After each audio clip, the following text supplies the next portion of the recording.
Good morning, everyone. Thank you for joining us today. It is our great honor and pleasure to have Dr. Roger Jackson, the recipient of the Toshihide Numata Book Award in 2021. And Dr. Roger Jackson kindly give us a special lecture today at Ryukoku University. At the beginning, I would like to ask Dr. Shoryu Katsura, who is the president of the Bukkyo Dendo Kyokai, BDK, for this special lecture. So please, Dr. Katsura.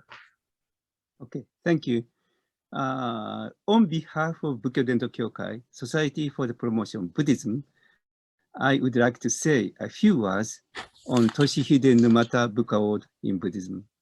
Toshihide Numata was the former president of Bukkyo Dendo Kyokai, and the book award with his name was established in 2009 at the Center for Buddhist Studies, the University of California, Berkeley, in order to promote Buddhist studies in the West. The award is presented on an annual basis to an outstanding book or books in the area of Buddhist studies. The selection is made by an external committee that is appointed annually. An award presentation is held in Berkeley every autumn, and after the presentation, a prize winner delivers a keynote lecture, which is followed by a panel with specialists in the relevant field. Furthermore, the winner is invited to Japan to deliver a public lecture in Tokyo and Kyoto. The winner of 2020, I think 2020, Toshihide Numata Book Award in Buddhism is Professor Roger Jackson for his book Mind Seeing Mind, Mahamudra and the Gelug Tradition, Wisdom publication 2019. Unfortunately, due to the pandemic, he cannot come to Japan today. He will deliver the lecture online. I look forward to discovering the profound doctrine of Tibetan Buddhist traditions. Bukkyo Dendo Kyokai was established in 1965 by Reverend Ehan Numata, founder of the global company called Mitsutoyo, comprehensive manufacturer of precision measuring equipment. By promoting studies and understanding of Buddhism worldwide, eventually we, Bukkyo Dendo Kyokai, wish to contribute to the achievement of global peace and harmony. I would like you to understand the aim and to support the activities of Bukkyo Dendo Kyokai. Thank you for listening. Thank you. Thank you, Dr. Katsura, the president of the Bukkyo Dendo Kyokai. I'm sorry, I explained that it is 2021, but it is 2020. So this lecture, as Dr. Katsura explained, followed the special lecture at Berkeley, and we're supposed to have him in Kyoto, but unfortunately we couldn't do. Just before we had chat with Dr. Jackson, he said he has been to, he visited Kyoto once, but it was 1987. So it's changed a lot, but we hope that we could have you Kyoto near future. Anyway, this special lecture is co-hosted by Bukkyo Dendo Kyokai, but also the Research Center for World Buddhist Culture, Ryukoku University, organized every year. And this year, we invited, already mentioned that Dr. Roger Jackson, who I just briefly introduced his records, and but just briefly. He finished his PhD course at University of Wisconsin and received the PhD where he studied under Geshe Rudolf Sopa. Sorry, And he has been specialized in the Tibetan the Buddhist system of philosophy, meditation, and ritual. And also he specialized in Buddhist and other types of religious poetry, the study of mysticism, and contour of modern Buddhist thought.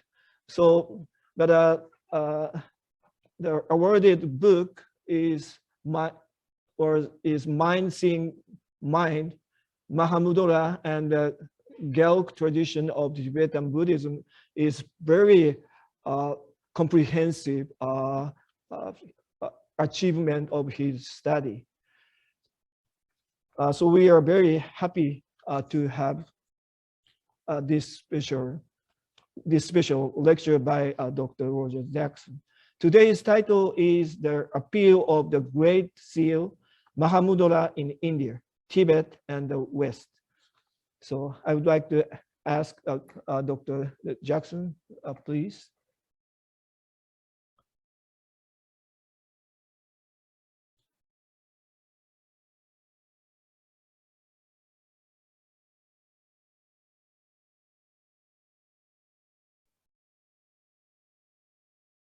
Please off the mute, Dr. Jackson.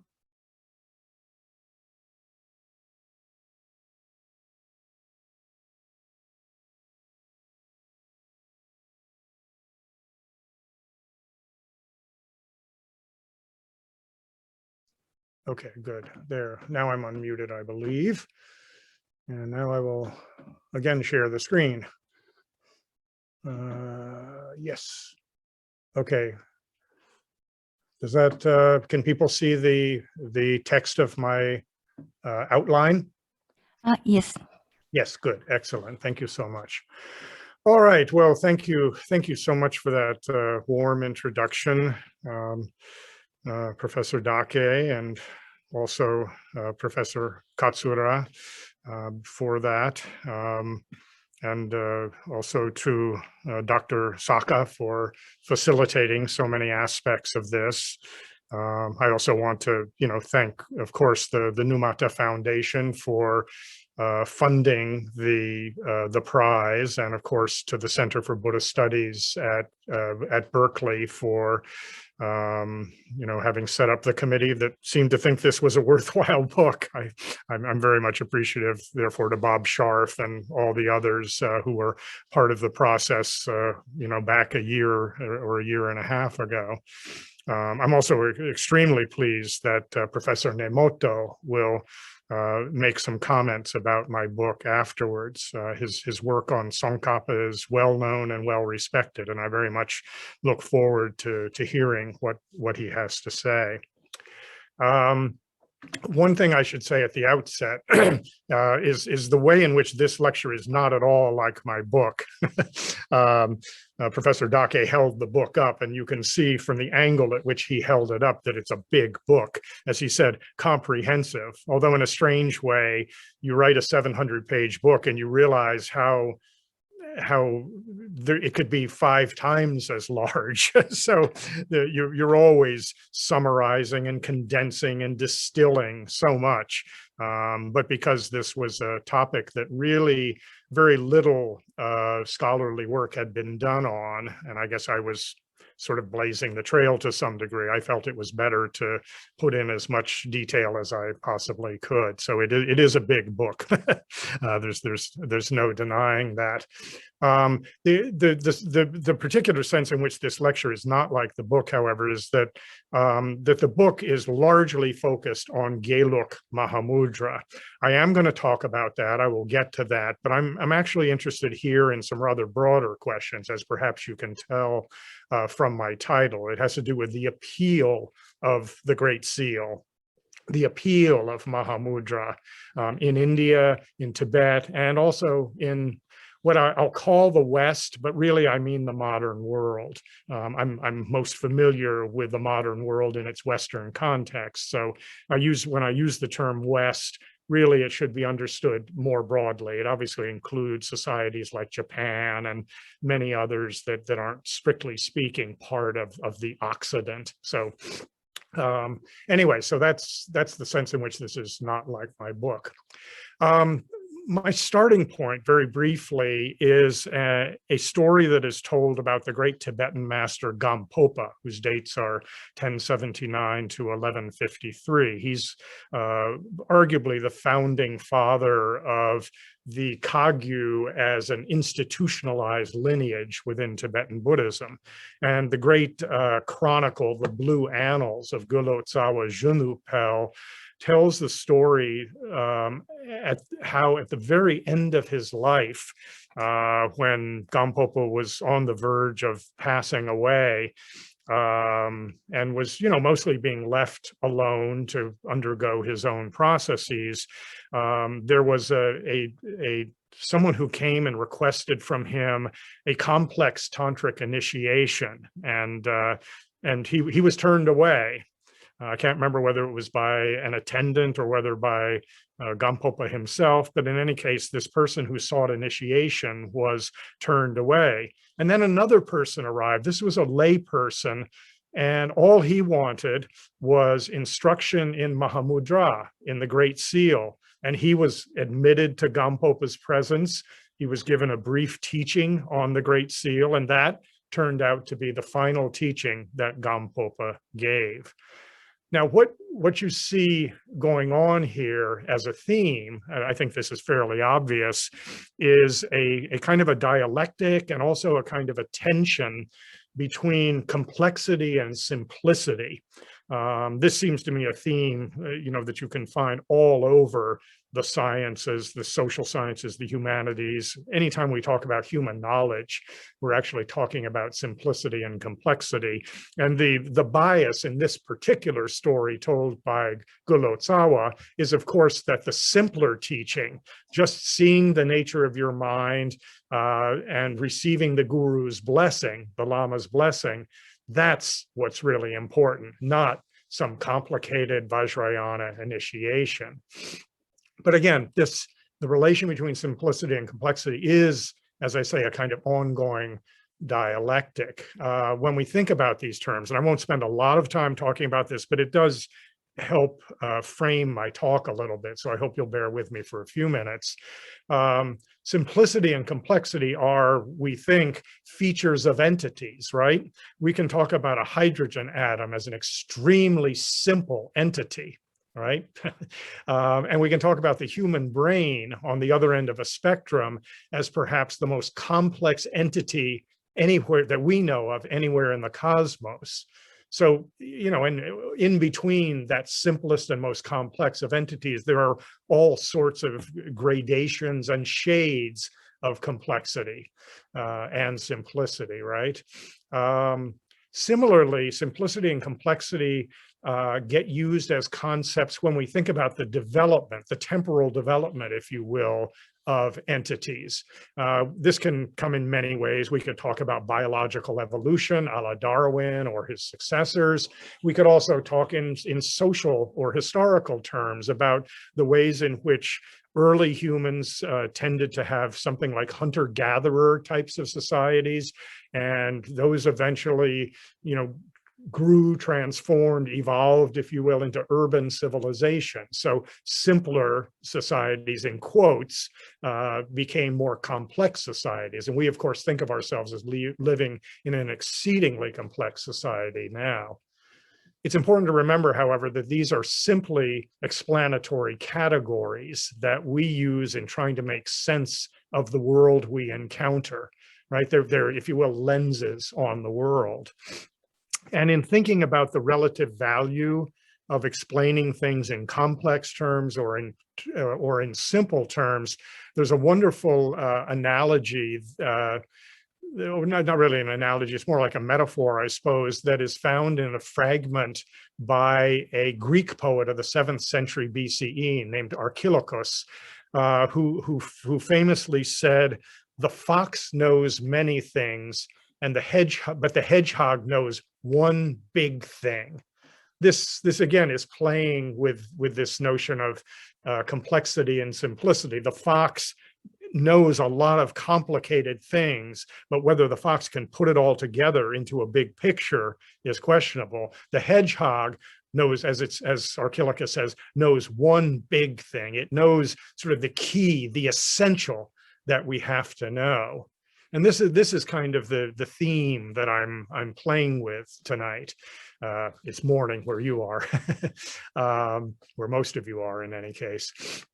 So that's the fox and the hedgehog are kind of our models for different ways of approaching the world and understanding the world. Again, full of detail and complexity, or simple and grand in scale.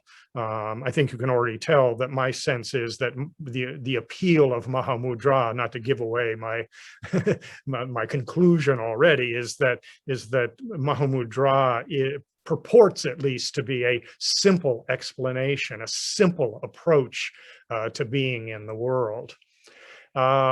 Each of these explanatory categories or lenses, if you will, complexity and simplicity, has its virtues and vices, its advantages and disadvantages.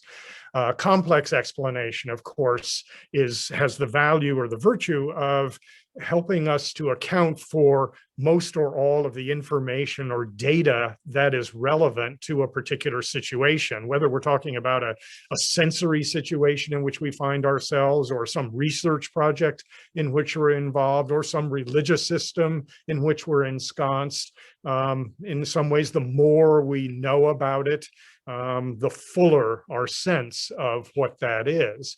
Of course, the disadvantage, or the vice, as I put it, of complex explanation is that you get so bogged down in detail that you can lose any sense of continuity or coherence. As the kind of English language cliche has it, you lose the forest for the trees.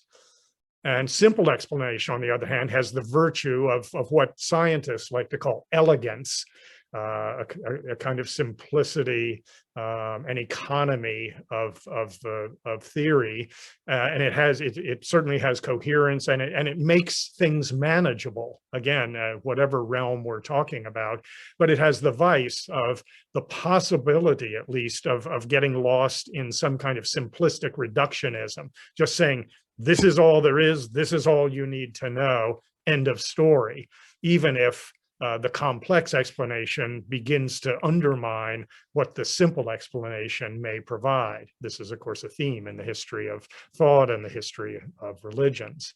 The particular appeal of simple explanation, just to dig down just a little more, if we think about in the sciences and just the contributions of the last, say, 1.5 to 2 centuries, the theories of, Darwin's theory of natural selection, Einstein's theory of relativity, and though this is still an ongoing project, the TOE, or the theory of everything, which is yet actually to be arrived at.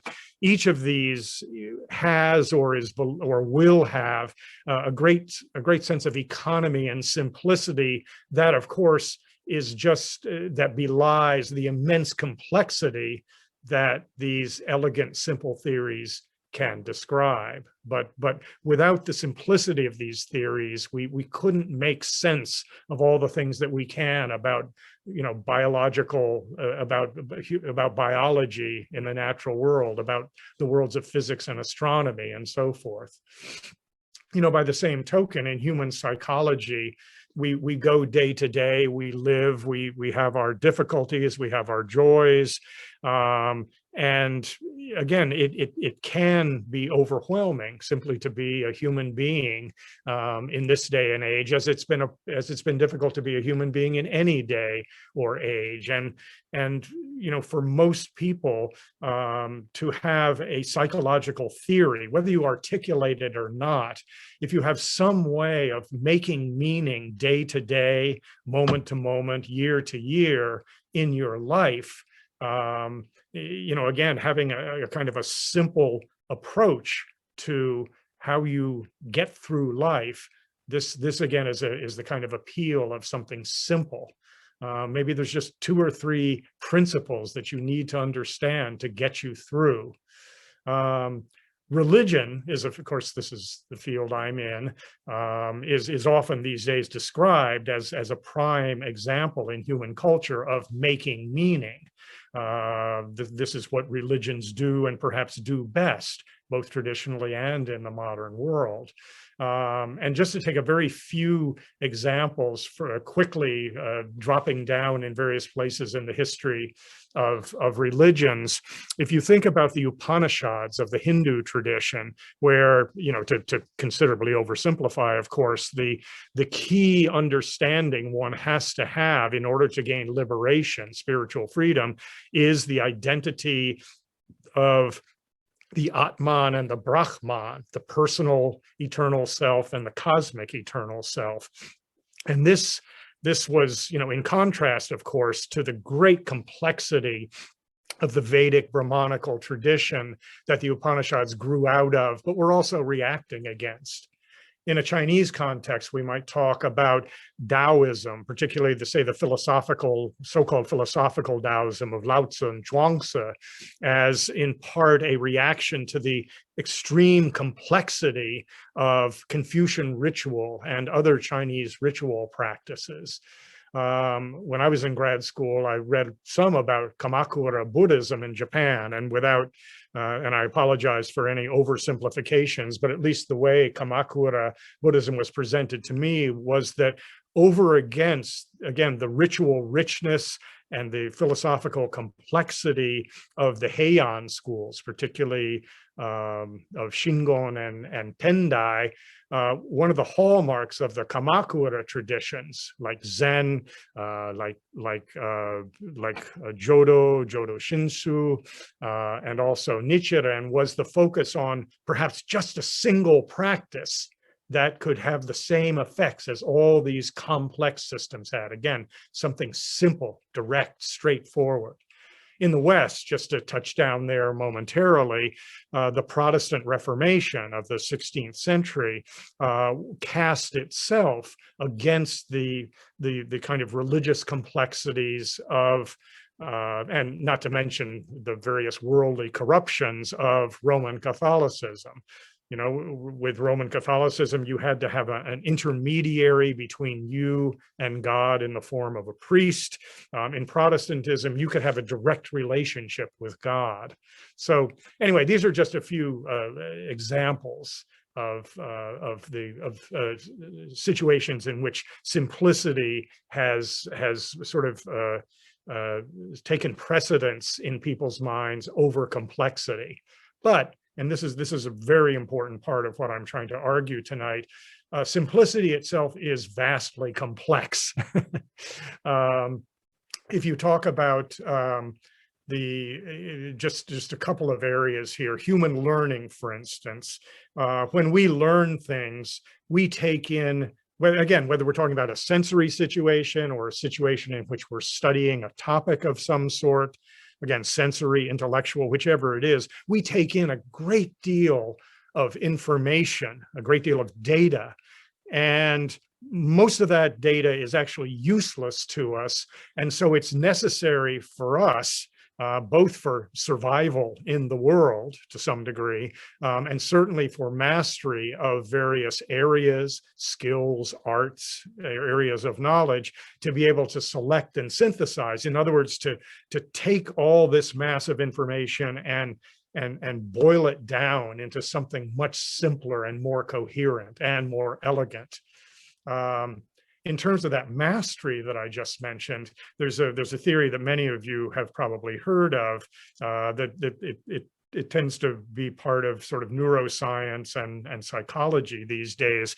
It's the theory of 10,000 hours, that any practice carried out over a certain period of time for a total of 10,000 hours will usually be a threshold at which real mastery can occur. So whether we're talking about someone learning to play the violin, whether we're talking about somebody playing a sport of some kind, whether we're talking about somebody meditating, there are many, many different areas to which this could be applied.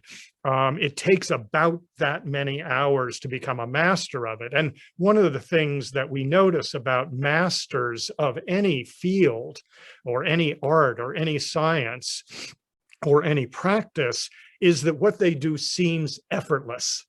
And yet we know that it will only seem effortless if they have put in the time, if they have in effect put in their 10,000 hours.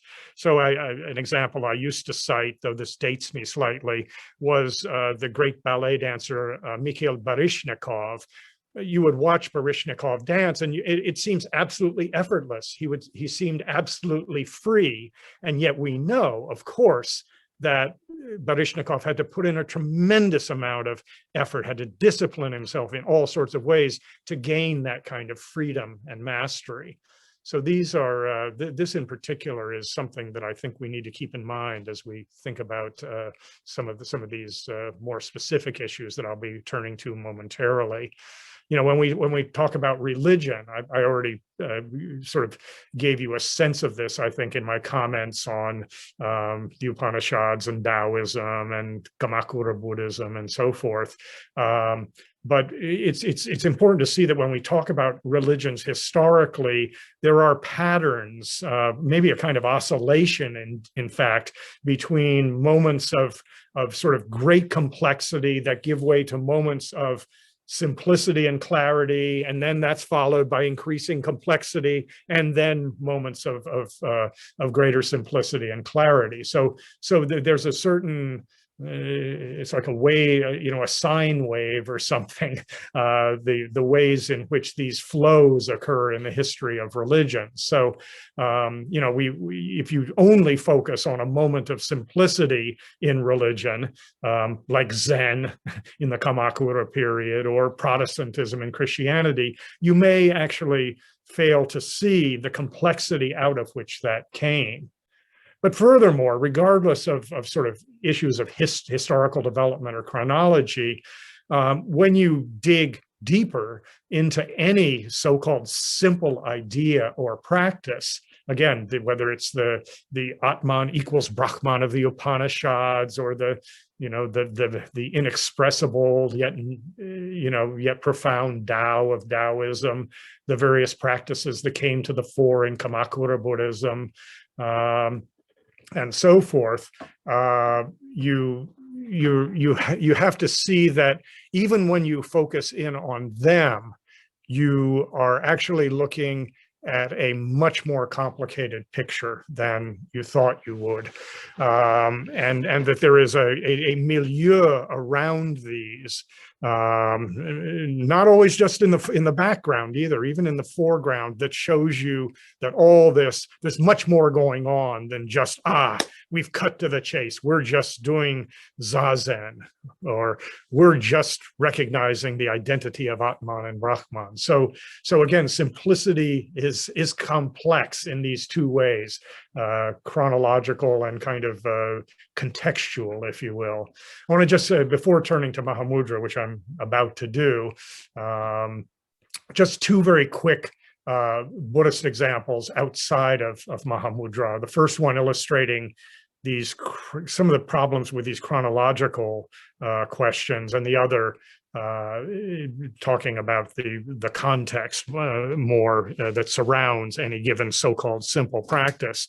The first case is that of the Sutta Nipata, particularly the Attaka Vaga, the chapter on the eights of the Sutta Nipata, which is, I'm sure all you know, is part of the Pali Canon. And the Attaka Vaga in particular, though the Sutta Nipata in general is believed to be one of the earliest Buddhist texts. And one of the hallmarks of the Sutta Nipata, and especially of the Attaka Vaga, is a tendency for the Buddha to talk about avoiding speculation, avoiding philosophy, it seems.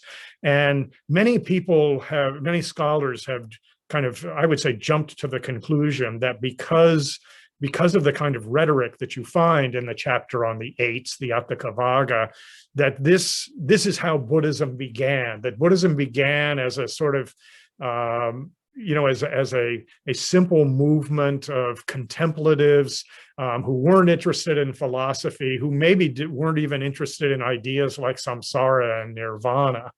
And this some have said, this gives us the Buddha before Buddhism. This is the title actually of a recent book that studies the Sutta Nipata. But this is actually akin to a chicken and an egg problem. We have the text, the verses of the Sutta Nipata, but we don't really understand fully the context out of which they came. And we really don't know, generally speaking, whether more complex things lead to simpler things or simpler things lead to more complex things. That's why I say it's like the chicken and the egg question. We're influenced obviously by evolutionary ways of thinking. So we tend to think, oh, well, simple always leads to more complex, but that may not be the case when we have specialized cases in something like religious history. And I would say that the Sutta Nipata may well be a case like that. And there's also much more in the background of the Sutta Nipata that makes it look quite a bit more like so-called later Buddhism.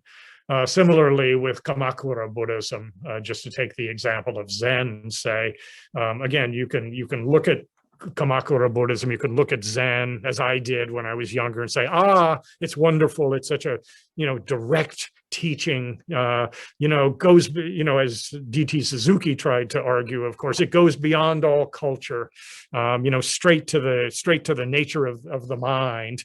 But of course, if you begin to study Kamakura Buddhism in general and Zen in particular as a social phenomenon, as a historical phenomenon, and for that matter, as a movement that includes ritual practices of various sorts and on and on and on, you see that this so-called simple practice is vastly complex, and it's interwoven with Japanese social history, Japanese monastic institutional history and practices, and so on. I trust you take my general point.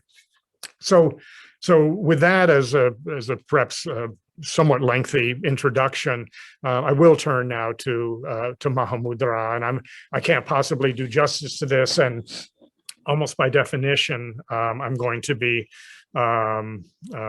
moving over a lot of material fairly rapidly, and it must be admitted fairly superficially. In that sense, I'm opting for simplicity over complexity, I suppose. But just to sort of get the lay of the land here, and again, my plan is to say a little bit about Mahamudra in India, a little bit about Mahamudra in Tibet, with a special glance at the Geluk, and then a little bit about Mahamudra in the modern world, again with perhaps the West, which I know best, being my sample. So the term itself, Mahamudra, which is most commonly translated as Great Seal, although it sometimes is described as the Great Gesture, the Great Symbol. There are a variety of other translations. Great Seal is certainly the most commonly used in English, and also probably the most etymologically reasonable if you trace that out. As a term, although the term mudra appears all over Buddhist literature, especially in earlier Mahayana sutras and shastras and so forth, the term Mahamudra, the Great Seal, seems not to appear in the sutras. There is some debate among Tibetans about this. I have yet to encounter it in a sutra.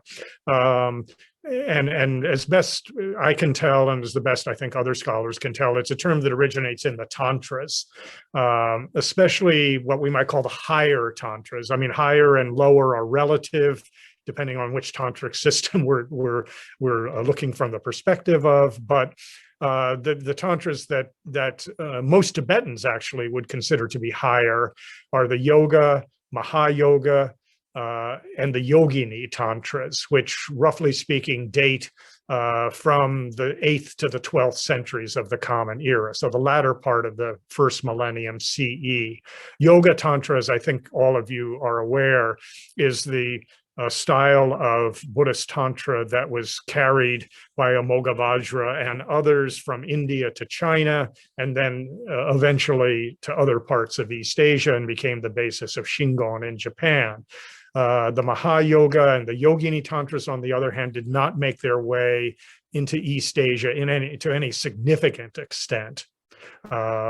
So anyway, it's in these higher tantras that the term first appears. And rather than, I'm not going to trace a whole genealogy of the term, but what I'm simply going to do is mention some significant usages of this term. And again, really, it is a term, it's a term of art. As the scholar David Gray put it, in Indian Tantric Buddhism. So, among other things, in the lower tantras, if we regard, say, something like the Manjushri Mula Kalpa as being a lower tantra, and I think this may be open to some debate. Nevertheless, in the Manjushri Mula Kalpa, which is definitely an early tantric text, it is, among other things, a ritual hand gesture.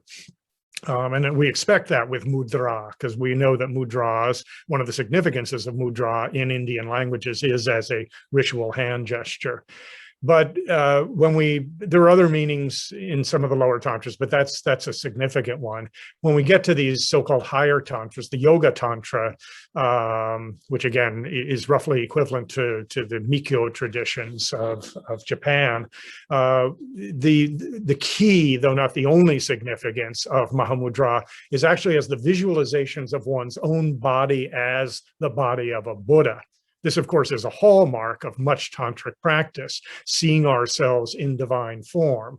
And Mahamudra, at least in the Yoga Tantra systems, refers to the clear visualization of oneself as the body of a Buddha. Interestingly, the mind, which is what Mahamudra increasingly comes to be associated with, is associated with a different mudra, the Dharma mudra. This is a part of a system of 4 mudras that grows up in Yoga Tantra and then gets carried forth and reinterpreted in later systems. When we get into the general category that many Tibetans will call the highest yoga tantras or the unexcelled yoga tantras, which in earlier times were regarded as the Maha Yoga and Yogini tantras, we begin to see transgressive elements introduced to the tradition in a serious way. And so the use of the imagery and rhetoric and perhaps practices involving both wrath and anger on the one hand and sexuality on the other become a part of this. And so the term Mahamudra, when we get to a Maha Yoga Tantra like the Guhya Samaja, it begins to refer, among other things, there's always multiple usages, but it refers to a female consort who might be used in very advanced practices. And the Yogini Tantras, similarly, texts like the Hevajra, the Chakrasambhara systems, the Kala Chakra, and so forth, in all of these as well, one of the senses of Mahamudra is as an actual flesh and blood consort. But especially in the Yogini Tantras, though you see indications of this even earlier, there's the beginning of a kind of a shift, if you will, from somewhat more external matters to more internal ones. And so in the Yogini Tantras, increasingly the term Mahamudra is used to refer to the blissful gnosis or wisdom, the jnana, that directly sees the nature of reality / mind. Now, this may be a blissful gnosis that is induced by consort practices, or perhaps it's not. As we move through the tantric traditions, the importance of the consort is sometimes diminished, so that in the Kala Chakra Tantra, while it doesn't deny that there is a place for consort or sexual practices, it says that the ultimate practice is one that dispenses with that. It also comes to be referred especially in the Mahayoga and Yogini Tantras, simply as the Buddhahood that results from the tantric path. And so the Mahamudra, the Great Seal, is the achievement at the end of the tantric path. The other thing that happens, and this is very late in this whole process, but it's part of a kind of evolution that you can see, is that Mahamudra, starting out as kind of a hand gesture or a clear visualization of yourself as a Buddha, or perhaps it's a female consort, as it becomes more and more interior, as it comes to be associated more and more with ultimacy, it comes to be synonymous with other important terms. Some of them tantric, like sahaja, the co-emergent, nija chitta, the innate mind, mahasukha, great bliss, or more common Mahayana terms like shunyata, buddhadhatu, dharmakaya, and so forth. So this is a little bit it gives you a feel for at least for the range of meanings that Mahamudra has in India by the time we get to say the 10th or 11th century, towards the end of the history of Buddhism as a meaningful force in Indian culture. Two other things to quickly say. One is that I've been focusing on the textual tradition here, the various tantras and so forth, that in which the term Mahamudra appears. But the people who are most often associated with this are what we call the Mahasiras. That is the great tantric adepts of, again, late first millennium CE India. These are typically, perhaps most commonly and famously numbered as 84, but there are many different enumerations, many different stories surrounding these figures. Saraha is one of the most famous, Tilopa, Naropa, Luipa, Maitripa, and so forth. All of these are charismatic and somewhat countercultural figures whose basic message in many cases, this is, I'm taking this verbatim from Saraha, is just recognize mind. That's all you really need to do. And that's it's sort of, that's the beginning and end of everything you need to know. So there is a simplistic rhetoric that comes up again and again in the song, especially in the songs of these Mahasiras. But again, to return to my point about the complexity of simplicity, there is a very, very complex cultural and religious context in which utterances like just recognize mind actually were formed. And the social and institutional context of the Mahasiras has been much discussed and much debated, and I think it's still not fully understood by any means, but it's pretty clear that there were, if you will, there was a kind of center and a periphery in the Indian Buddhist world of the late first millennium, and that at the center were the great monasteries, particularly the great monastic universities like Nalanda, Vikramashila, Udantapuri, and so forth. But there were also margins of the margins of Buddhist society, the edges of towns, including cemeteries. There were the jungles, there were the mountains. And the Mahasiras are most often associated with the jungles, the mountains, with cemeteries, with living a kind of transgressive countercultural lifestyle that seems to fly in the face of standard Buddhist ethics, morality, values, and so forth, Buddhist intellectualism as well. And yet, the more that's been studied, the more aware we are that most of these Mahasiras were themselves actually scholars. Many of them were actually monks. And it's even been suggested that the transgressive elements of the Mahasira lifestyle, if you will, simply reflect a particular stage of their Buddhist training. When they were allowed to leave the monastery and to undertake transgressive practices so as to understand non-duality and gain mastery of non-duality in a direct and visceral way. This can be debated, but in any case, it turns out there's much more going on with the so-called simplicity of Mahasiddha rhetoric and the so-called simplicity of Mahasiddha practice, which is in fact firmly ensconced in the Maha-yoga tantras, the yogini tantras, and so forth, not to mention some degree of background in Mahayana Buddhism, and even before that, the earlier Buddhist tradition. So it's not that Mahamudra represents, or the people who practice it and taught it represent some radical break within Buddhism. It's part of a much more continuous history than we think. In the context of Tibet, we have, of course, a dramatic shift in many ways.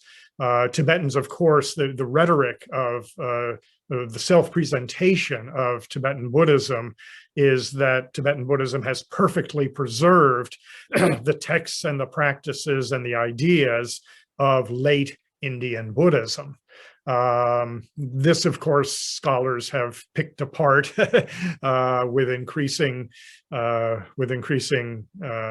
think, accuracy and success over the course of many decades now. And increasingly, scholars recognize that Tibetan Buddhism is itself a distinctive style of Buddhism, that Tibetan translations of Indian texts are not always necessarily faithful down to the letter, that transmissions that came across from India sometimes were preserved, but sometimes were broken, and sometimes were invented in Tibet. And so there was, in a way, a sense in which Tibetan Buddhism represents not just a sort of pure transmission and translation of Indian Buddhism, but a kind of transformation of it, very much in the way in which Buddhism was transformed, unavoidably transformed in other cultures to which it spread.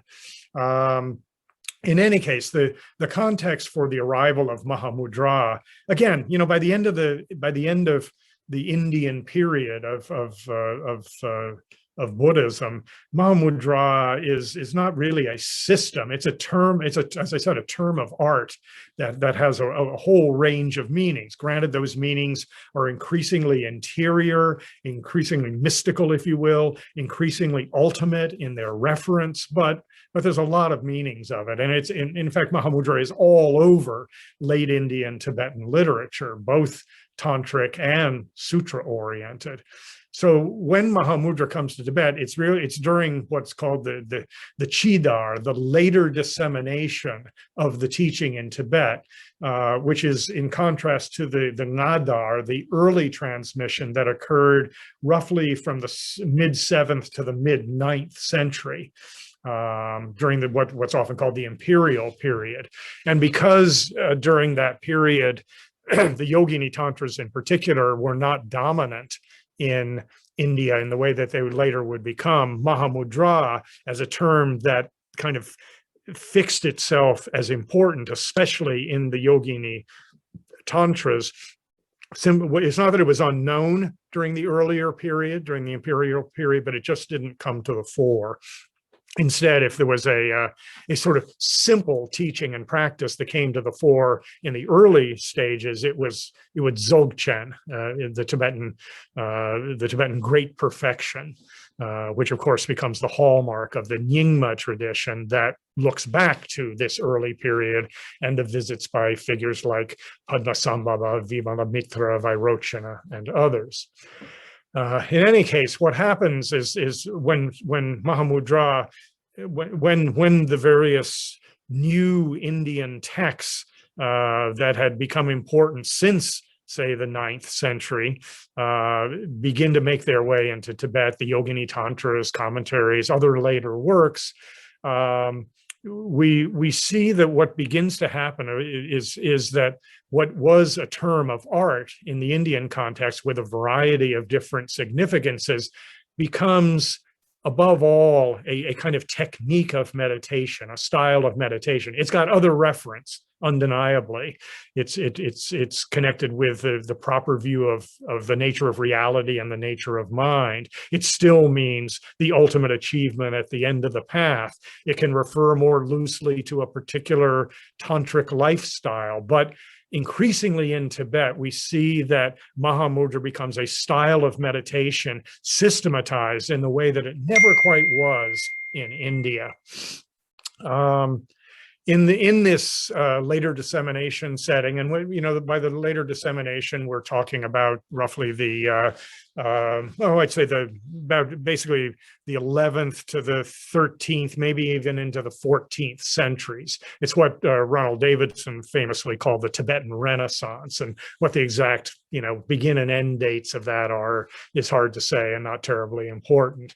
But it is clear that the traditions that grew up in this second dissemination or later dissemination of the teaching, the so-called new translation schools, Kadam, Shije, and Chu. Nyingma is, of course, the old translation school, but it really became articulated as a self-conscious tradition in the face of these sort of new traditions that were rising up on the Tibetan landscape, the Shangpa Kagyu and so forth. And I won't go into the details of any of this, only to say that Mahamudra is a term, even in schools like the Kadam, which is most famous for its kind of conservatism. And there's a famous story about Atisha not wanting, or Drom Tunpa, Atisha's disciple in Tibet, not wanting him to teach Sarahas, Dohas, because they would be misunderstood. And yet Kadampas certainly knew this literature. There is in fact a Kadampa commentary on Sarahas, Doha, Kosha, and Nyingma, although of course the great perfection Dzogchen takes primacy within Nyingma and always has and continues to do so to this day. The Nyingma, of course, assimilated and absorbed a lot of other religious ideas and practices that were around it in Tibet, and Mahamudra finds its own place, for instance, within the system of Anu Yoga, among the 9 vehicles of the Nyingma systems of Buddhism. Anyway, just to say that Mahamudra found a place there. I'm going to say just a little, I'd say pretty much nothing more about those schools.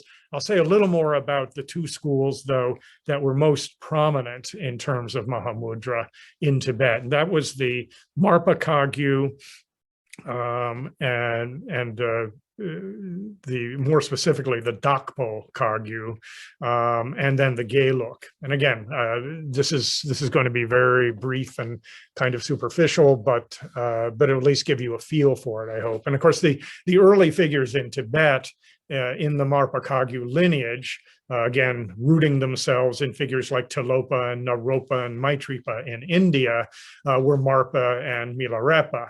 Marpa, the translator from Lojak, and his great poet yogi disciple Milarepa, who and Mahamudra is all over their verses, stories about them, and so forth, but perhaps not in a completely systematized way.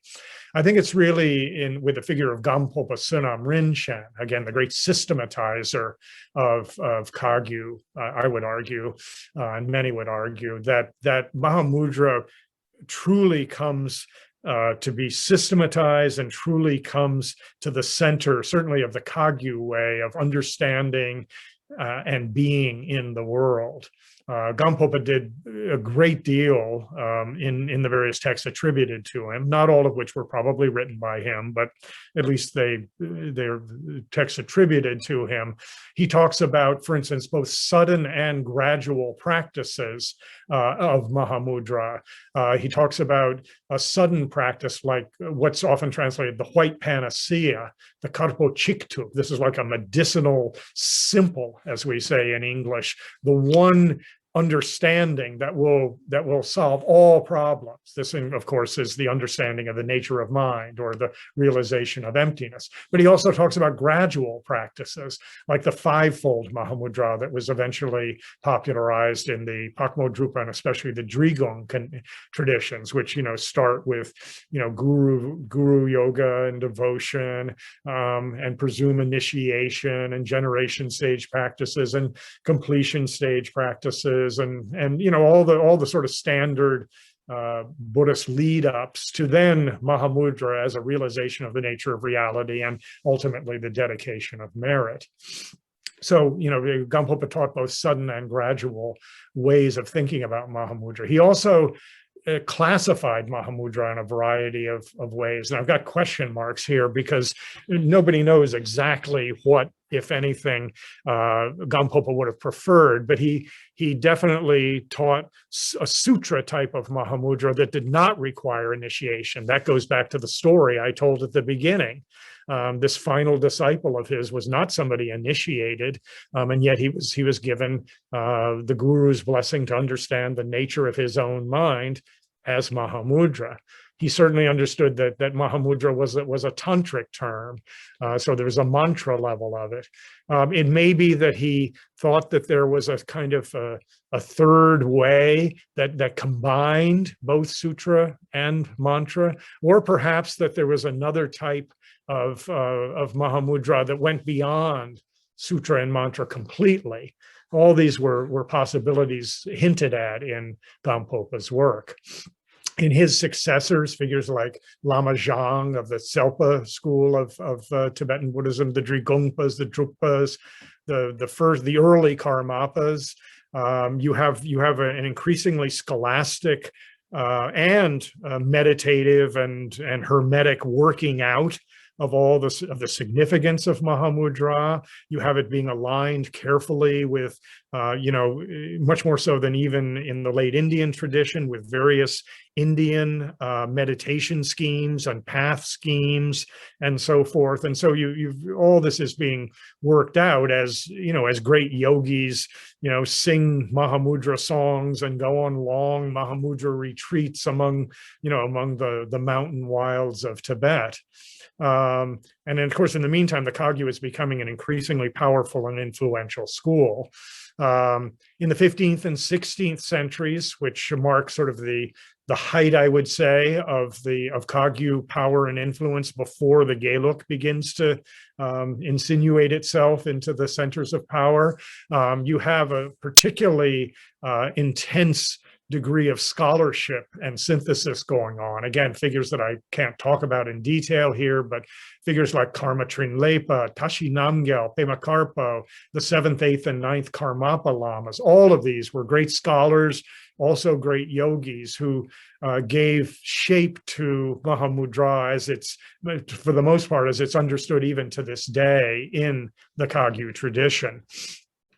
The classic Kagyu categorization of Mahamudra came about at this point, and it's reflected particularly in a text like Dakpo Tashi Namgyal's Moonbeams of Mahamudra, which has received an excellent recent translation by Elizabeth Callahan, long text. And that's divided into Sutra Mahamudra, which talks, in general ways about preliminaries, shamatha practice and vipassana practice, that is calm abiding or serenity practice and insight practice. Mantra Mahamudra, which in Kagyu context is the six dharmas, or sometimes people say yogas of Naropa, which are connected to the completion stage and related to the Mahayoga and Yogini Tantras. And then what's called Essence Mahamudra, which is kind of the outlook of the Mahasiras, like Saraha and others, that is, again, perhaps a combination, but more a category beyond Sutra and Tantra that gets to the heart of it. As Saraha said, just recognize your own mind. I mean, the appeal of Mahamudra for Kagyupas, I think, is fairly obvious. It was a kind of simple principle that ended up guiding view, meditation, action, the notion of the fruit. And it gave them lineages that they could trace back to India that in turn gave legitimacy to their various claims to, both spiritual and a certain type of temporal power. I mean, these are some of the appeals of Mahamudra. And again, for Kagyupas, Mahamudra is right at the center of their life. The Geluk, on the other hand, which of course we trace back to Tsongkhapa Losang Drakpa, dates are up here. The Geluk is not known for Mahamudra particularly. I've had a number of Tibetan teachers I know say, wow, I didn't even know the Gelugpas did Mahamudra. But it's actually a long-standing and much respected part of the tradition, even if it's not as central to Geluk as it is to Kagyu. If we just go back to the example of Tsongkhapa, who is, of course, the founder of the tradition, and as we all know, Tsongkhapa studied with a plethora of Tibetan Buddhist masters of all the different lineages. And among the earliest and most important of his teachers when he got to central Tibet, while still relatively young, were Drigungpa and Pagmodrupa masters, from whom he learned certain Mahamudra practices, from whom he learned the life stories and songs of figures like Marpa and Milarepa and so forth. So quite clearly, Tsongkhapa was familiar with Mahamudra just from the milieu in which he was educated. There's also a story not totally confirmed that he attended a Mahamudra, a Kagyu Mahamudra, perhaps Drukpa Kagyu Mahamudra retreat sometime maybe around 1390. So he would have been about 30 then, if this is correct. That disappointed him. But be that as it may, he certainly imbibed a certain amount about these traditions from his Kagyu masters. But then, and this is really the more crucial part of it for later Gelugpas, though we don't find much evidence of this in the earliest texts, there is a notion that in the 1390s, when Tsongkhapa spent a great deal of time in retreat in Lodak in southern Tibet, he gained visionary access to the great wisdom bodhisattva or Buddha Manjushri, who, among other things, helped to clarify his misunderstanding about emptiness and led to his own direct realization of emptiness. And also, in other encounters, conveyed to Tsongkhapa an ear-whispered or hearing lineage, a Nyengyu in Tibetan, that contained sort of pith instructions or secret teachings on a range of different practices, including Chö, including the combination of different tantric deities, and a Mahamudra practice. This became the basis initially of a tradition that was just handed from Tsongkhapa to one of his disciples, and then that disciple handed it to another, to another, to another.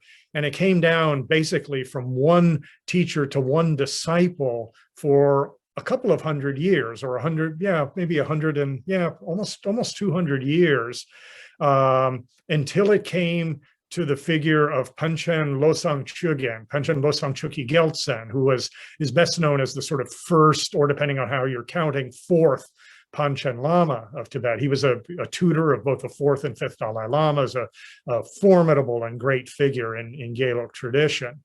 And it was he who finally wrote down this tradition that supposedly had been continuing since the time of Tsongkhapa. And this is the tradition that has continued down to the present day among the Gelugpas. And I'll just say a very little bit about how it's set up and sequenced. For Panchen Chögyeng, there's only Sutra and Mantra Mahamudra, and they're quite distinct. Sutra Mahamudra is basically, as he puts it, the system of Nagarjuna and Chandrakirti for understanding emptiness with the nature of the mind as the distinct object.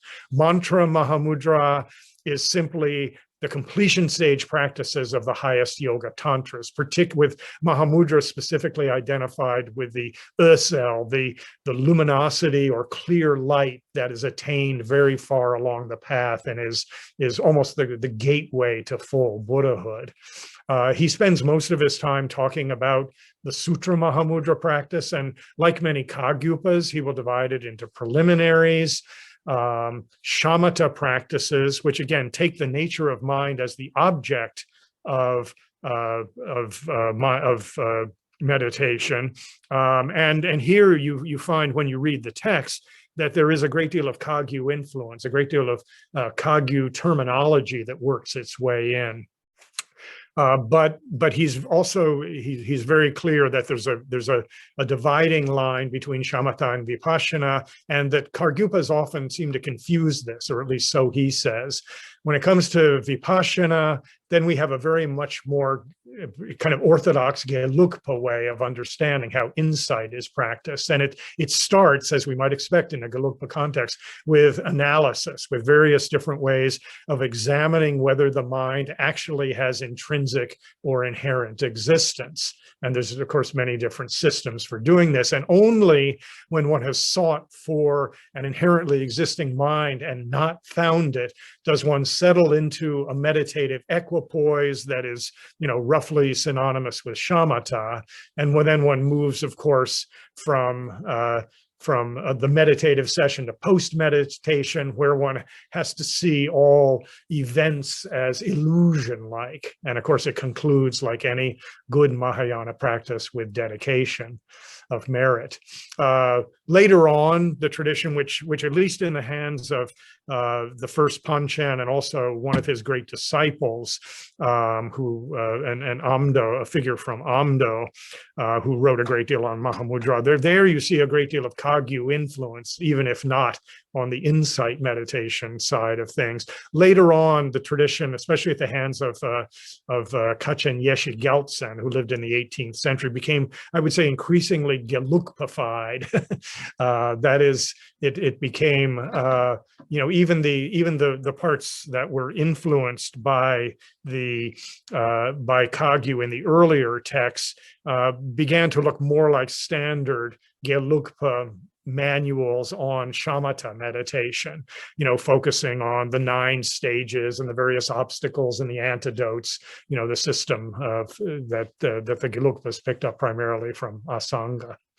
In terms of, I won't spend, I'm not going to say anything really about the similarities and differences vis-a-vis the Kagyu, because I see that my allotted time is coming very close to its end, and I want to get to the modern period very briefly. But I'll just to read these in effect, that there are the sources, the way preliminary practices are described, the approach to shamatha, and the fact that there is analysis, all are something that Kagyu and Gelug Mahamudra traditions have in common. In terms of differences, there are significant differences, though not all across the board, in terms of the understanding of what the empty nature of mind actually means. And here we get into the famous Tibetan philosophical debate between Rangtong, or intrinsic emptiness, and Shentong, or extrinsic emptiness, or emptiness of the other. And that's a topic for a whole other book, a whole other course. I would say that in approach, I would describe the Kagyu as primarily Gnostic, that is, focusing above all on knowledge and the luminosity of knowledge, the empty luminosity of knowledge.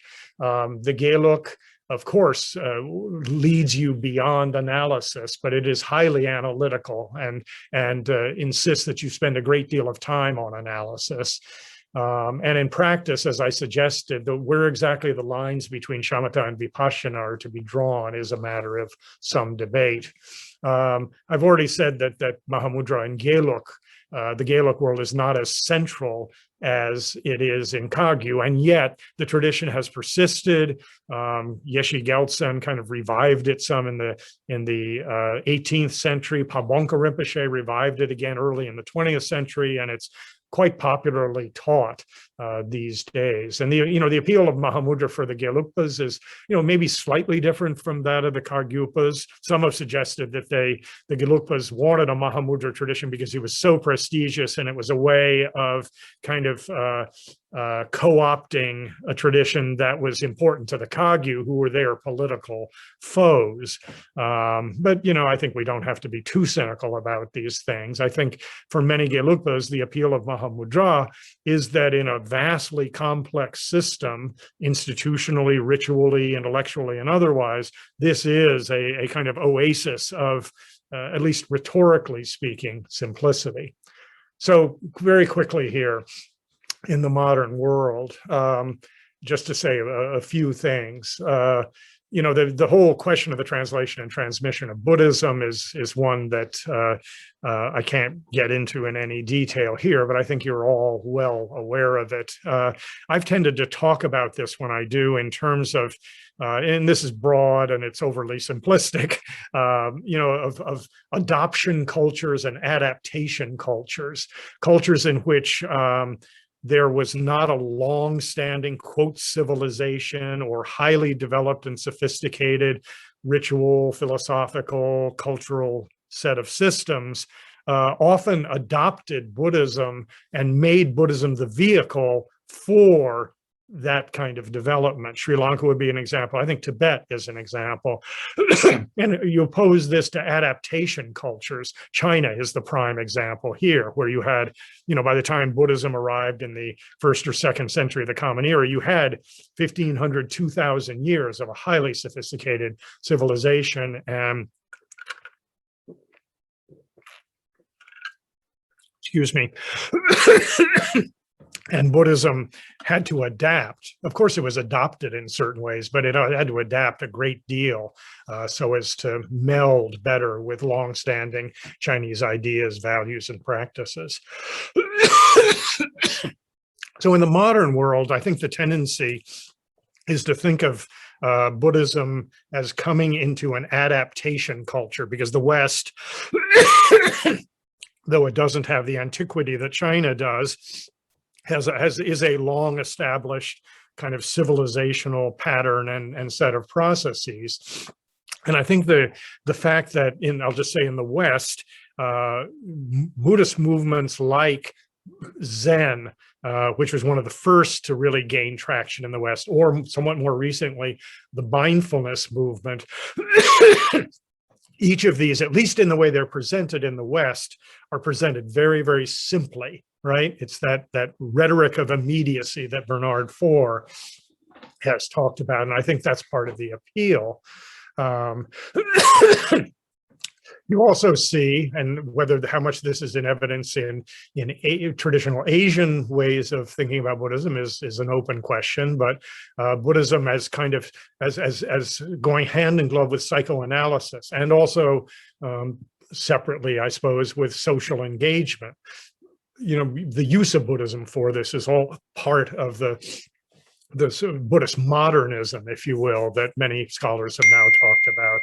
And, we have, as a kind of very important institutional development, the transformation of the Sangha from what in traditional Asia was above all a monastic Sangha to what in the West is a primarily lay Sangha, with all the implications that bears for the connection of Buddhism to psychoanalysis and social engagement and, simple sets of practices.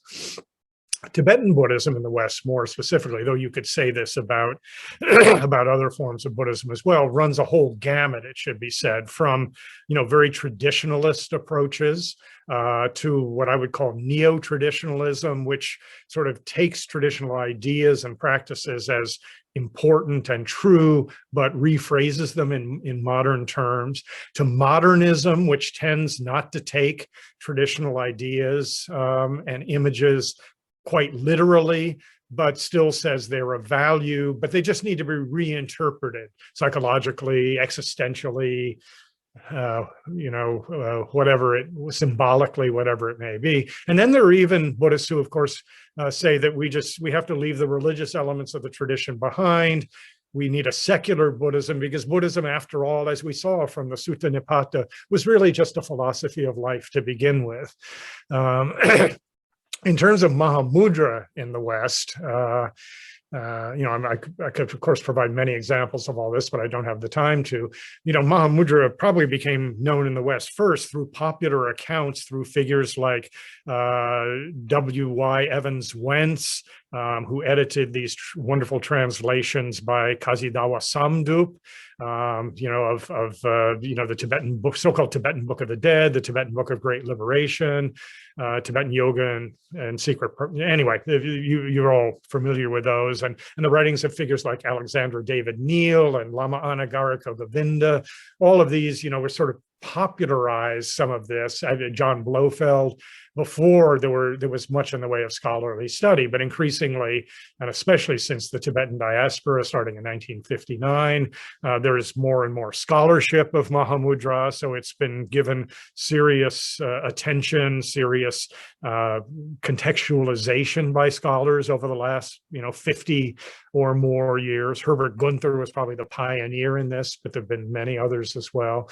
And of course, within the context of so-called Dharma centers in the West, where Tibetan teachers have come, and some of them have stayed, and sometimes now we have Western teachers who succeeded Tibetan teachers, and in all of these, Mahamudra has figured either more or less traditionally in its presentation. The appeal of Mahamudra in the West, again, fairly obvious, I think. On the one hand, as is so often the case even in traditional Buddhist settings, it's the sense that Mahamudra gets you beyond complexity to something simple. It's like the hedgehog. You know one great thing rather than all these details.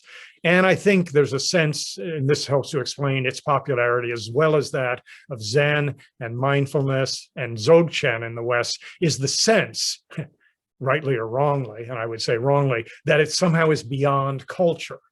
That Mahamudra, you don't have to become Tibetanized to practice Mahamudra. And I'm not saying that you do, but it's a pretty radical jump to say that Mahamudra is beyond culture, just as many scholars now believe that it was quite a jump for D.T. Suzuki to say that Zen was somehow beyond culture, beyond history. The prospects for Mahamudra in the West, I have no idea, to be honest. It depends on the course that Buddhism takes. I think it will be a part of the picture, certainly, but that remains to be seen. And so just in conclusion, I don't really have anything to add other than that I hope you've gotten a feel in the course of my slightly more than an hour talk here of the ways in which complexity and simplicity figure in human knowledge and human ways of understanding the world in general, and in religions in particular, and even more specifically in the course of the history of Buddhism in India, especially the late period, and Tibet, and now in the West. So with apologies for going slightly over, I will stop my share and turn it back over. Thank you, Dr. Jackson. I have no doubt that Dr. Jackson has done a work something like something like the hedgehog, and not only hedgehog, but the fox too. Thank you for your rich and clear lecture on the complexity of simplicity in the tradition of Mahamudra in India, Tibet, and modern world. Today, the Professor Hiroshi Nemoto of Hiroshima University would kindly accepted to respond to his lecture. So I would like to invite Professor Nemoto to give his words. Thank you. Thank you for the introduction. Thank you very much, Professor Jackson, for the stimulating lecture. It's a great pleasure to be able to get an opportunity to speak here. I'd like to talk about what I've learned through this book. Professor Roger Jackson's Mind Seeing Mind is a study on the Gilpa's interpretation of Mahamudra.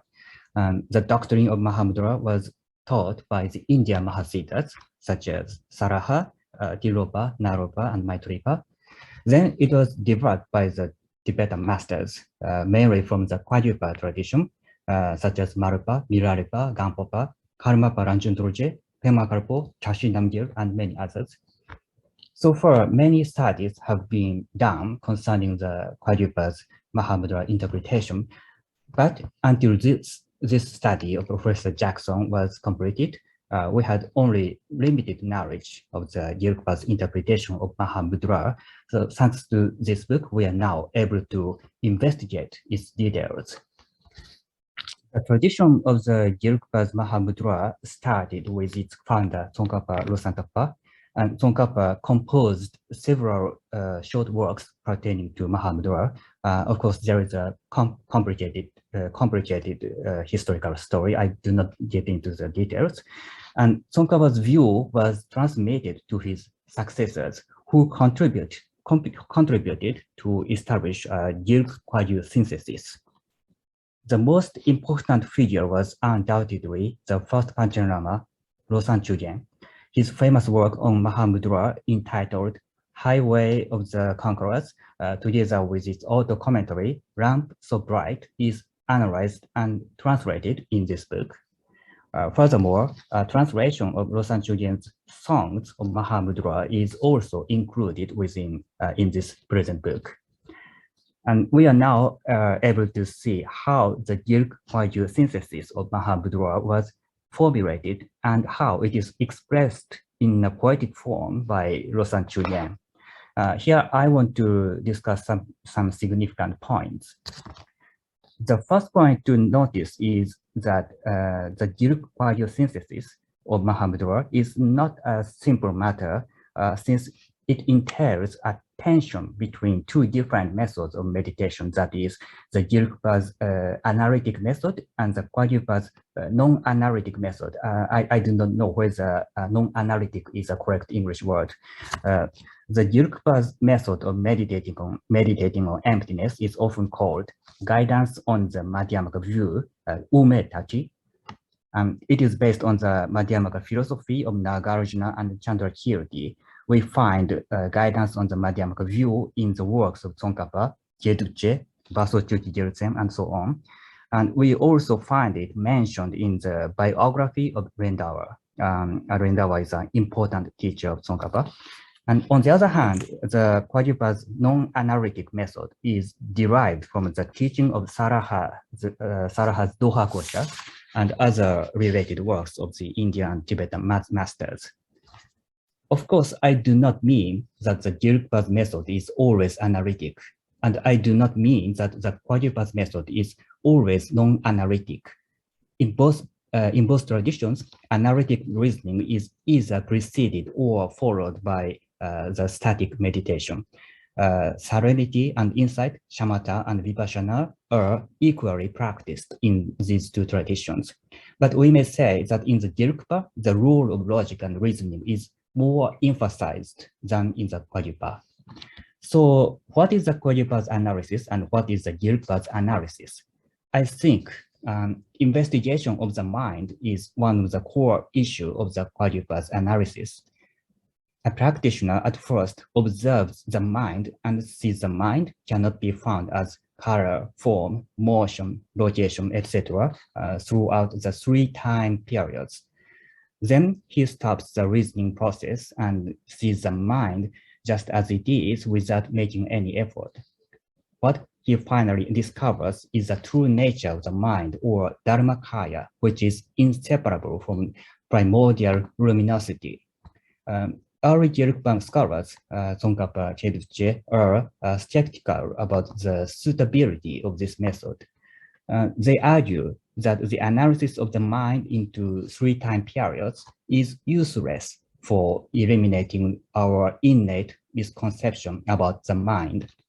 And they say that this analysis can at best establish momentariness, but not insubstantiality of the mind. Considering the fact that both Tsongkhapa and Chedukche rejected the Kwarjupa's method, it may be surprising that their successor, Panchen Losang Chugyen, adopted that. But as we look more closely, we notice that Losang Chugyen excellently harmonized the 2 different methods within his Mahamudra doctrine. He considers the investigation of the mind only as a part of the practice of serenity, and he never considers it as a part of practice of insight. He was fully aware of the fact that the Kwarjupa Kagyupa's method is incompatible with the Gelugpa's method. And this is why he distinguished the role of these two different methods. If my understanding is wrong, please correct me. Then, in terms of the contents of analysis, what is the difference between these two methods? The proponents of the Kagyupa Mahamudra employ the reasoning to investigate the nature of the mind by considering the time sequence. First, the mind in the past cannot be identified as anything, since it has already disappeared. Secondly, the mind in the future cannot be identified as anything, since it has not arisen. And thirdly, the mind in the present moment cannot be identified as anything, since it has no color, no form, motion, rotation, and so on. And this reminds us of Nagarjuna's argument for the unfindability of the three time periods. However, the Gelugpa scholars, Tues and Guntan Tempe Dome, say that the Kagyupa's investigation of the mind is totally different from Nagarjuna's very subtle analysis that appears in the Mula Madhyamaka Karika chapter 2. Tues and Guntan do not clarify the reason why these two are so different, but I think what we need to consider is a problem about hypostatization of time. In Nagarjuna's argument, as understood by Chandrakirti and later Gelugpa, the present time is first assumed to be the space where an action of the present time occurs. And then the substantiality of the present is undermined, negated by showing that it can never be identified as any sort of single infinitesimal point. Nagarjuna says the path that has already been traversed is not being traversed. The path not yet traversed is not being traversed. And the path that is presently being traversed cannot be conceived. The most difficult point is the negation of the present. How can we say the present past cannot be conceived? The present past must be something identified as a single infinitesimal point, but such a point can never be obtained without falling into infinite regress. So it cannot be conceived as any sort of thing.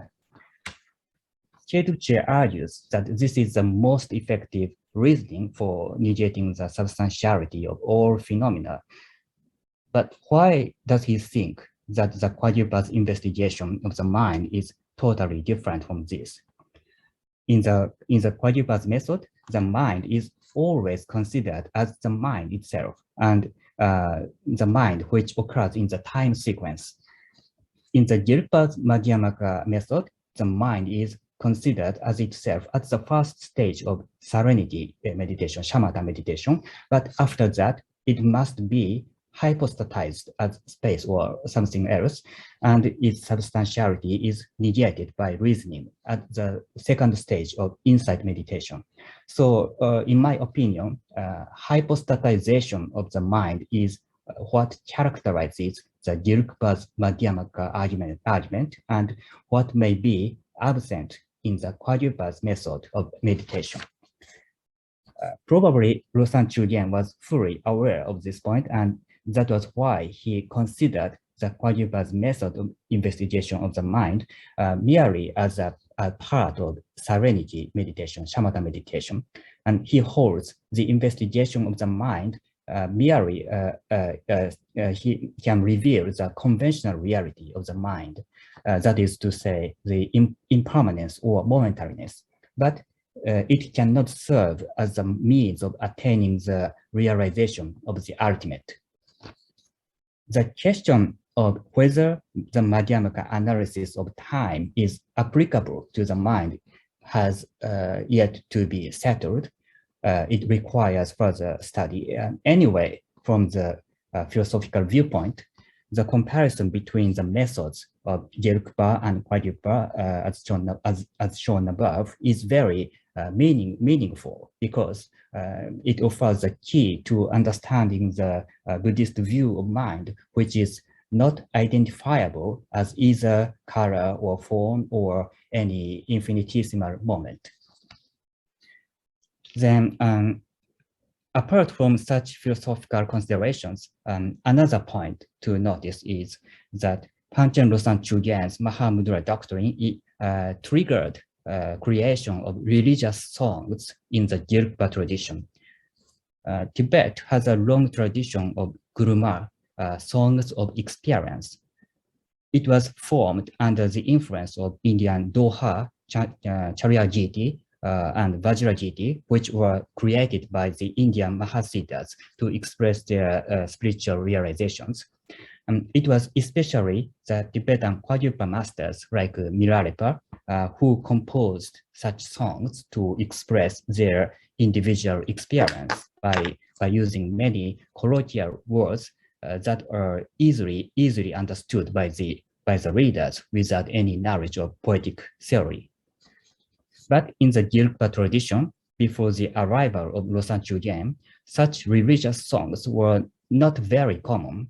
It is true that Tsongkhapa composed poetic work, Tendirtupa, praise for dependent arising, to express his religious experience. But this is a work modeled on the Buddhist literature of hymns and eulogies, stotra and stava, and it is quite often labeled as ornate poetry, nyengak. The Tibetan nyengak derives from kavya of Sanskrit literature. Losang Chugyen composed many religious songs based on the Mahamudra doctrine. And it was only after Losang Chugyen that many important works in the Guruma style were composed by the Gyurpa masters. For example, Carleton Gyantso composed a group of songs entitled Gurubum, 100,000 Songs. And Chantia Ronpe Dorje wrote the Taguru, Songs of the View. Here, I'd like to quote a passage from Losang Chugyen's songs.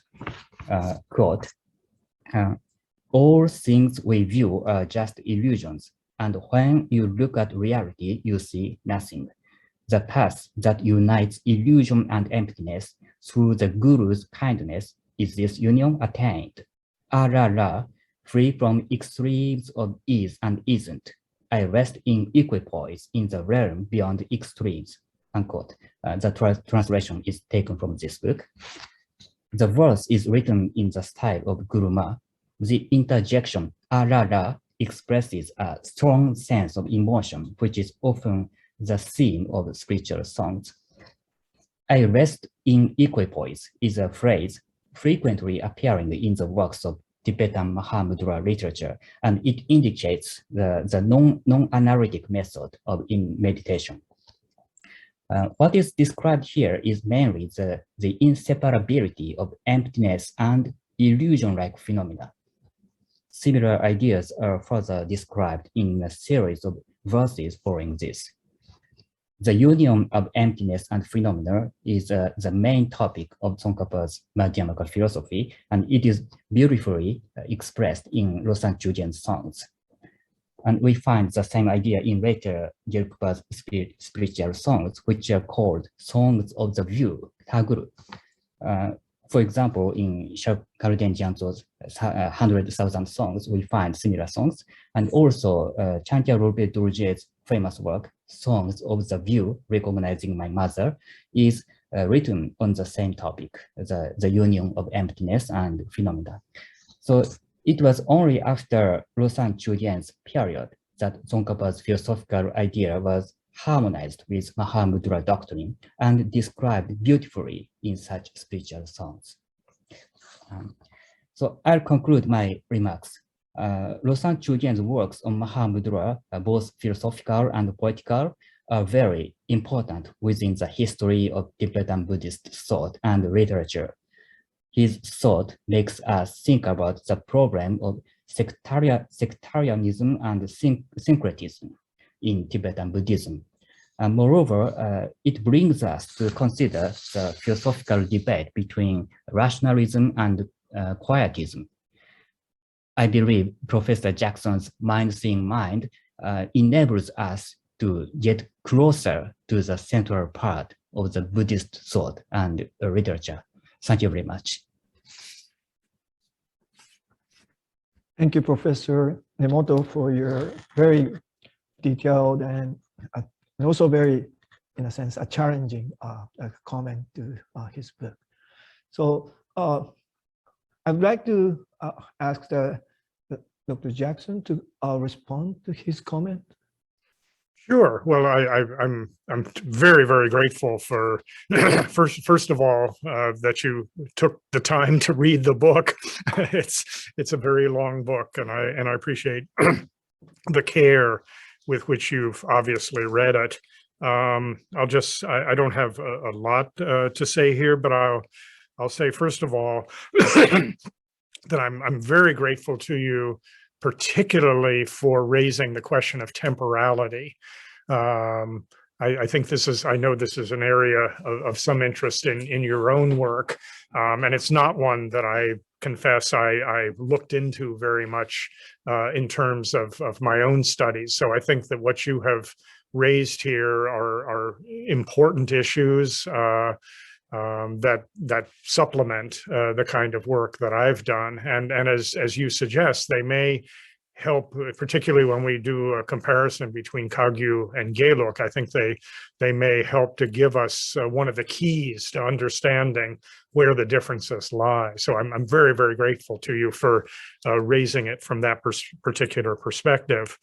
I'll also say that I'm very grateful. I mean, again, I know that you have done some work on Tsongkhapa's famous text on dependent arising, his song in praise of dependent arising. And so I was delighted that you appreciated the poetry of Losang Chogyен as well, because for me, translating poetry is one of the great pleasures in life. And whether I do it well or not is a separate question, but I was delighted by the Panchen songs and was glad to be able to include those in the volume. And I'm glad that you were able to appreciate them too. I will say that I agree with your point generally, that it's probably with Panchen Losang Chogyen that the Gur tradition, the Nyam Gur or the Tam Gur tradition really takes off in Geluk, but it shouldn't be forgotten that Tsongkhapa himself had some fascinating songs, at least that are attributed to him, and that especially the second and third Dalai Lamas also were figures of considerable poetic repute who wrote songs that were, I think that we would consider to fall under the same general rubric.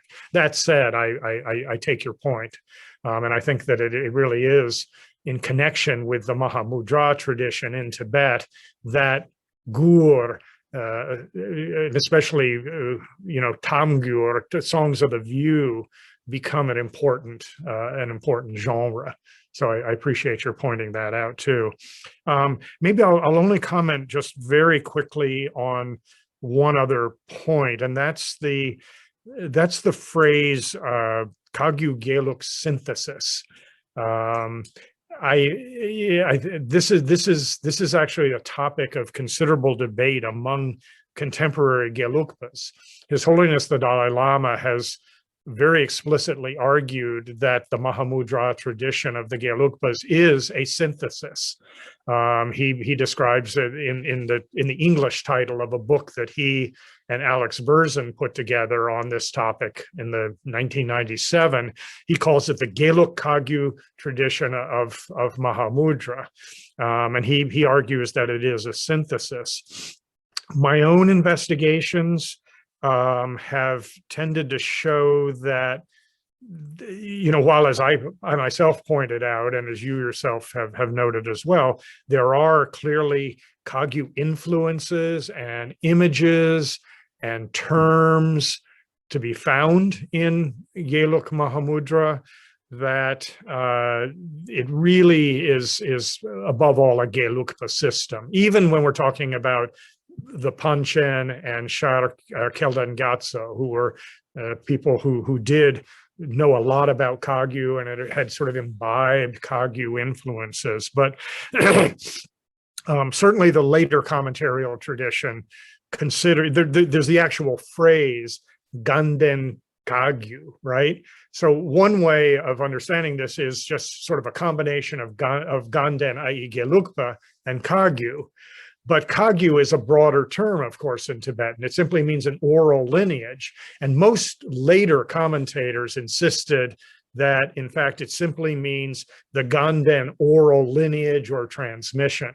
So, you know, and there's a lot at stake in this in certain respects. And there were also great debates among Gelugpas over the centuries as to whether, you know, because there's another famous verse in the Panchen's root verses on Mahamudra, where he basically says that all the great Tibetan systems come down to the same point or the same idea. Gong is the Tibetan. I mean, it's intention, purport. There's a lot of ways of translating this term. And this was much debated by later Gelugpas, and more ecumenically minded Gelugpas said, yeah, it all does come down to the same thing. Dzogchen, you know, Shije, the different Kagyu Mahamudra systems, it's all good. And then others would say, but no, you know, the Panchen must have been joking, or he couldn't really have meant that, because how could he say that somebody who claims the Zhentong point of view, the extrinsic emptiness point of view, is the same as someone who only accepts Rangtong or intrinsic emptiness.